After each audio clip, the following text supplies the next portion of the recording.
嗨，歡迎嚟到君子廚房。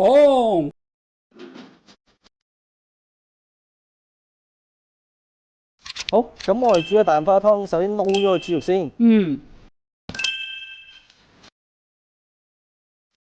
嗱，喺度咧就同大家講下咧揀紫菜嘅小貼士啦。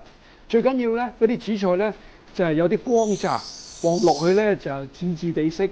如果你見到有啲黑掹掹㗎，或者係面頭咧有啲灰灰地嗰啲咧，no good。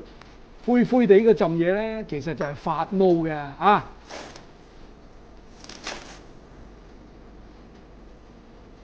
嗱，咁紫菜咧對我哋身體非常之好喎，佢有含好豐富嘅微量元素啦、礦物質啦、維生素啦，對你免疫系統咧非常之有幫助嘅。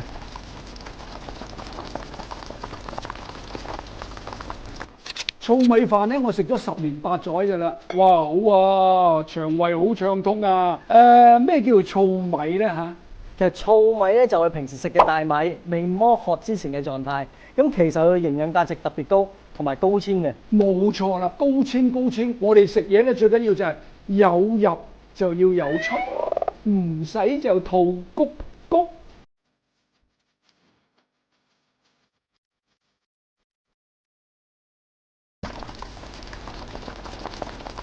馬上介紹第3道菜式，就係番茄煮雞蛋。我哋今次用一個鮮腐竹嚟代替個雞蛋，我仲用2種番茄嚟煮。點解要用2種番茄？因為大家都知道咧，番茄茄紅素最好噶嘛，但係茄紅素咧要受熱同埋要有油先得，不過我哋就冇受雲花命，所以特登預備多個車厘茄，臨尾先放上去，咁我哋油嘅增加個營養素，又好食又健康嘛。